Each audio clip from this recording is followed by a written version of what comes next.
So reactions in the gas phase, all very nice. But sometimes we have reactions where one or more of the reactants or products is a solid or liquid. And here we're talking about a pure liquid. We're not talking about something dissolved in water, but we're talking about a pure liquid like water or acetone or something like that. Let's look at this picture. Here we have an equilibrium between carbon monoxide and carbon dioxide and carbon gas. I'm sorry, carbon, solid carbon, just like a lump of carbon. So here we have a small lump of carbon, and here we have a big lump of carbon. What's the concentration of the carbon? Could you figure out the molarity of a pure solid? Moles per liter, so you'd need to take the mass of it and convert to moles, and then find the volume of it in liters, and yeah, you could do that.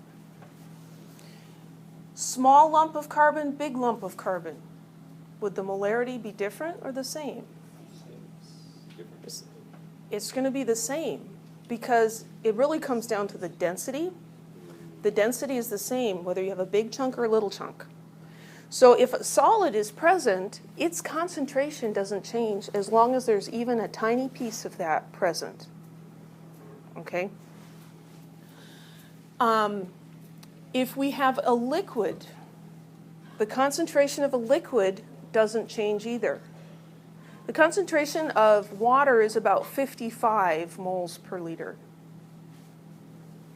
Doesn't matter if you have a drop or a swimming pool full. The concentration of it is the same. So in a chemical reaction where you have a solid or a liquid present, the concentration doesn't change. Now, could we calculate it for everything and stick it into the equilibrium constant? Sure we could, but that would really be a pain, and since they don't change, it doesn't really matter. So because those concentrations don't change, any species labeled S for solid or L for liquid are simply not included in the equilibrium expression. The value of their concentration ends up getting lumped into the equilibrium constant. So it's not like it's just completely disregarded, but that constant is just the relationship of concentrations of the other things. Anybody have any questions about that? It's kind of a weird idea. In 3A, when we do equilibrium constants, we tell you to leave out the solids and the liquids, and most people just say, okay. And now some of you are like, wait a minute, how can you do that? We lied to you a lot in 3A. Did you know that? It was for your own good. Just like parents sometimes need to lie to children. So let's do an example. Write the equilibrium expression for the reaction between carbon dioxide and water. So here we're given the chemical equation. So the equilibrium expression, we've got aqueous, and we've got liquid, and we've got gas. So we're probably going to want to do this in terms of concentration and not pressures, because good luck finding out doing this with partial pressure. It has to be gases, right? So this will be Kc.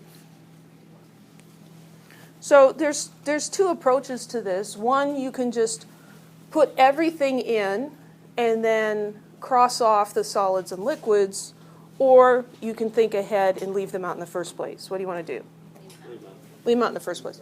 Okay, so we'll look at our products. Here we have an aqueous substance, so that has a concentration, and another aqueous substance. And so we've got H+. There's no coefficient on that. Yeah, it just happens to be that way.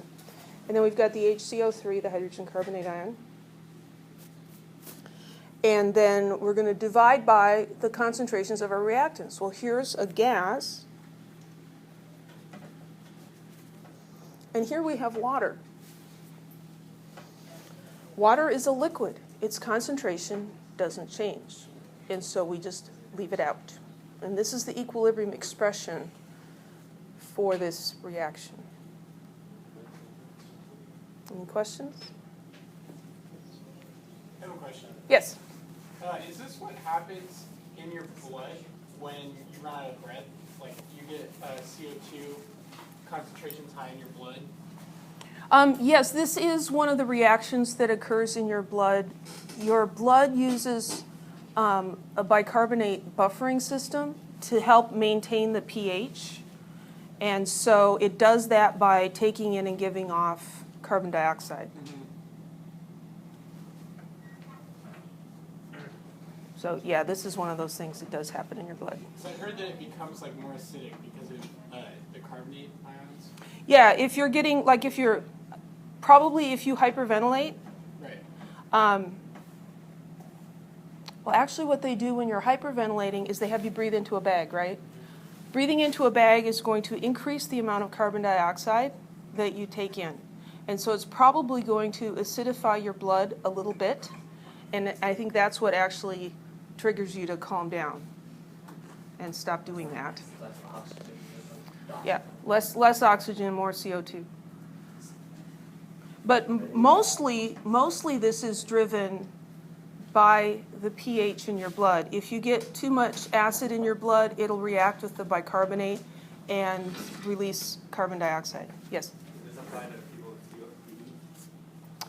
COPD? Chronic obstructive pulmonary disorder, I believe that has more to do with the lungs just not functioning, that there's an obstruction. Yeah, I'm not positive about that. Any other questions? I welcome all questions. I do not claim to have all the answers. You just have to be okay with that. Okay, writing an equilibrium expression for reactions involving a solid or liquid. So here's just another one.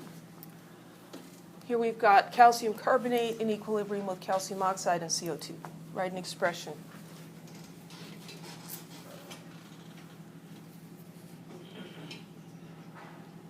So Kc equals, it's the CO2 concentration. And that's a solid, so we leave him out. That's a solid, so we leave him out. Bang, we're done.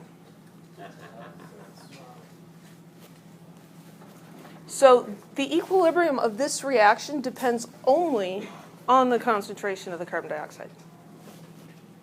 If the CO2 was on the other side and it was the reactant instead of the product, would it be 1 over CO2 or would it still be CO2? It'd be 1 over CO2. So she's saying, what if we had this?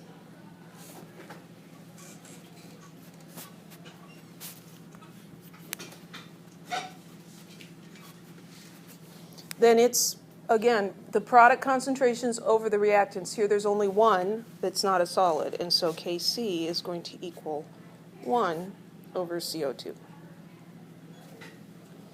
Which also falls into those three things that we can do to a reaction. If we write the equation in reverse, we invert the equilibrium constant. Any other questions?